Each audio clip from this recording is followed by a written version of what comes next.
History Secrets.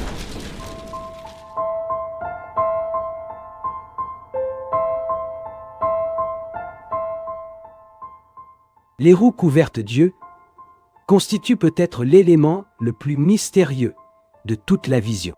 Car les créatures aux 4 visages sont déjà difficiles à imaginer. Mais les roues rendent le récit encore plus étrange. Ézéchiel affirme que les roues étaient remplies d'yeux tout autour. Pas quelques yeux, pas certains yeux, des yeux partout. Os ans. Dans la pensée biblique ancienne, les yeux symbolisent souvent la connaissance, le discernement et la conscience. Ils ne représentent pas seulement la vision physique. Ils représentent la capacité de percevoir ce qui demeure caché. C'est pourquoi de nombreux commentateurs juifs ont interprété les roues couvertes d'yeux comme un symbole de l'omniscience divine. Rien n'échappe à leur regard. Rien ne demeure dissimulé. Tout est vu. Tout est connu. Mais même avec cette explication symbolique, la vision conserve une puissance profondément troublante. Car Ézéchiel ne décrit pas seulement des yeux. Il décrit un système vivant. Les créatures bougent. Les roues bougent. Et surtout, elles bougent ensemble. Parfaitement ensemble. Comme si elles faisaient partie d'une seule réalité consciente. Le texte insiste sur ce point. L'esprit des créatures était dans les roues. Cette phrase a fasciné les lecteurs pendant des siècles. Comment une roue peut-elle posséder un esprit? Pourquoi le mouvement des créatures et celui des roues sont-ils totalement synchronisés? Et pose 2. Pour les traditions mystiques juives, cette unité était fondamentale. Les créatures et les roues ne formaient pas des éléments séparés. Elles participaient toutes à la même manifestation de la gloire divine, comme les parties d'un organisme céleste gigantesque, un organisme vivant, ordonné, parfaitement harmonieux et totalement au-delà de la compréhension humaine. Os ans. C'est peut-être pour cette raison que les anciens maîtres de la Merkava considéraient cette vision avec tant de prudence. Ils ne voyaient pas simplement un récit religieux. Ils y voyaient un aperçu des mécanismes visibles de la réalité. Une fenêtre ouverte sur l'ordre spirituel qui soutient l'univers. Et cette proximité avec le mystère divin inspirait autant la fascination que la crainte. Pose 2. Un autre détail mérite une attention particulière. Les créatures possèdent des ailes, et lorsque leurs ailes se mettent en mouvement, le bruit devient assourdissant. Ézéchiel compare ce son au grondement de nombreuses eaux, à une immense tempête, à une armée en marche. Ce n'est pas un simple bruit, c'est une manifestation de puissance, une puissance si grande qu'elle semble dépasser toute mesure humaine. Plus tard, d'autres passages bibliques utiliseront un langage semblable pour décrire la voix même de Dieu, comme si les créatures participaient directement à la manifestation de cette présence. Pause. Dans Ion de Dion Duo, il existe également un contraste particulièrement frappant. Sous leurs ailes se trouvent des mains humaines. Cette image est fascinante. Des visages multiples, des ailes immenses, des mouvements surnaturels, et pourtant des mains humaines, comme si quelque chose de familier demeurait caché au cœur même de l'étrangeté. Certains commentateurs ont vu dans ce détail le symbole de l'action divine à travers la création. D'autres y ont reconnu l'union mystérieuse entre le céleste et l'humain. Mais, une fois encore, aucune interprétation ne semble épuiser complètement le mystère. Pause de ça. Plus les lecteurs tentent de définir ces créatures, plus elles semblent leur échapper. Sont-elles des anges? Des chérubins? Des symboles? Des archétypes spirituels? Des représentations de la totalité de la création? Ou quelque chose qui dépasse toutes ces catégories? Peut-être qu'Ézéchiel lui-même ne le savait pas. Et c'est précisément ce qui rend son témoignage si puissant. Il ne prétend jamais avoir tout compris. Il décrit, il observe, il tombe face contre terre et il laisse le mystère intact. Opposens. Car au centre de la vision, les créatures n'attirent jamais véritablement l'attention sur elles-mêmes. Tout ce qu'elles sont semble pointer vers quelque chose de plus grand, quelque chose qui se trouve au-dessus d'elles. Le trône, la gloire, la présence divine. Elle fonctionne presque comme une frontière vivante entre le monde humain et une réalité infiniment plus vaste. Et, lorsque le regard d'Ézéchiel s'élève enfin au-dessus des créatures et des roues, il découvre quelque chose d'encore plus impressionnant. Car tout ce qu'il a vu jusqu'ici semble n'être que le seuil d'une présence bien plus grande encore. Ena, dononasir, adonné, de monozaeli. Lorsque le regard d'Ézéchiel s'élève enfin au-dessus des créatures et des roues, la vision atteint son point culminant. Car tout ce qu'il a observé jusqu'à présent semble n'être qu'une préparation.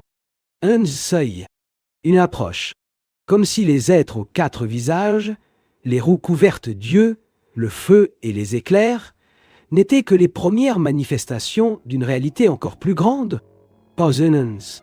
Au-dessus des créatures apparaît une étendue brillante, quelque chose ressemblant à du cristal, une surface lumineuse suspendue au-dessus d'elle.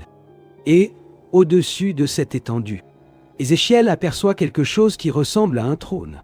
Le prophète choisit soigneusement ces mots. Il ne dit pas « Oré, j'ai vu le trône de Dieu ». Yo, il dit « Oré quelque chose qui ressemblait à un trône ».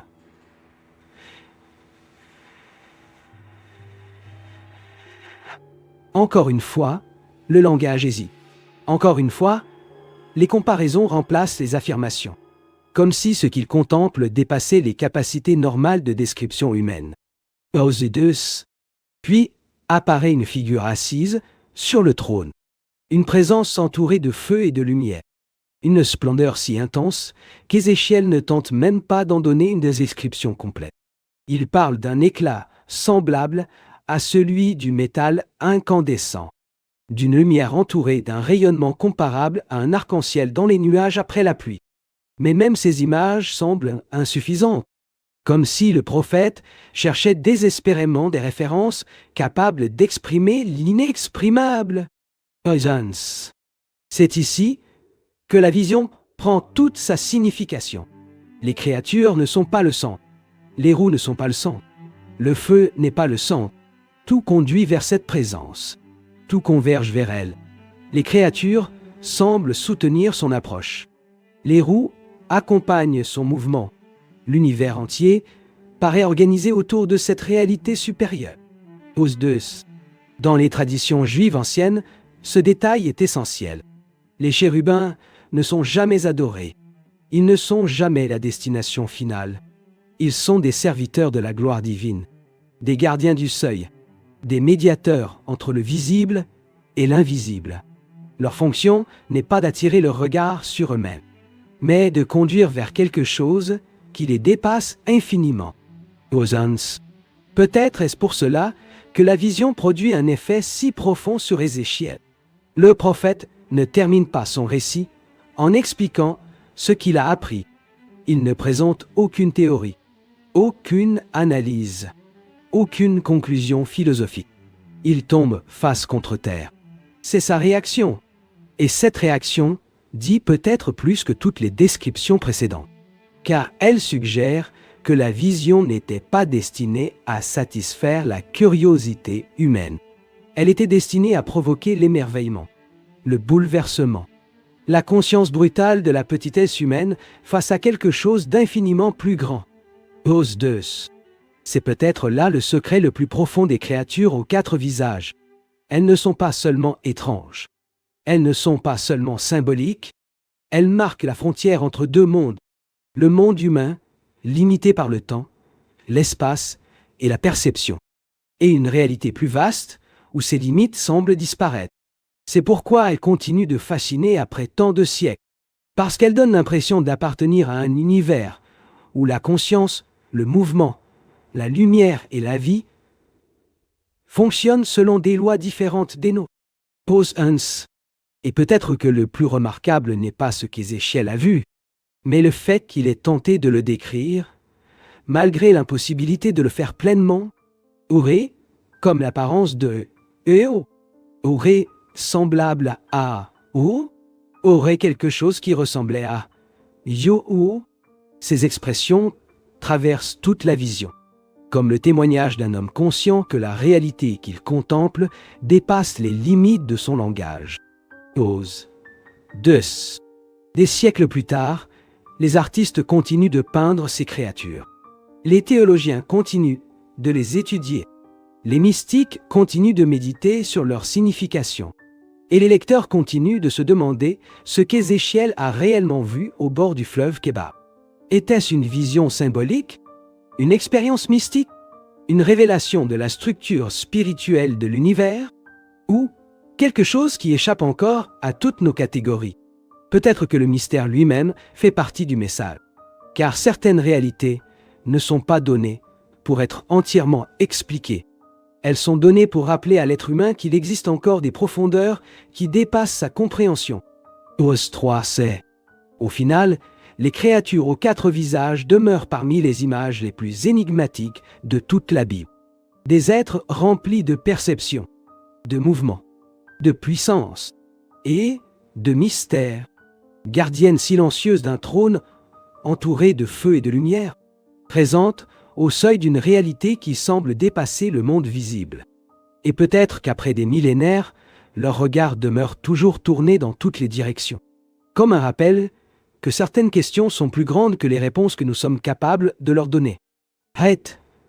Peut-être que la véritable énigme n'est pas de savoir ce que représentaient ces créatures, mais de comprendre pourquoi ceux qui les contemplaient avaient l'impression d'être soudainement devant quelque chose d'infiniment plus réel que le monde qu'ils connaissaient.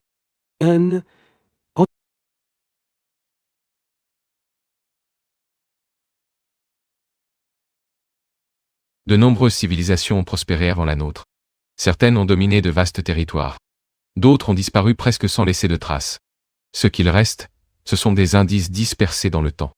Monuments silencieux. Manuscrits fragmentés. Histoires transmises à travers les générations.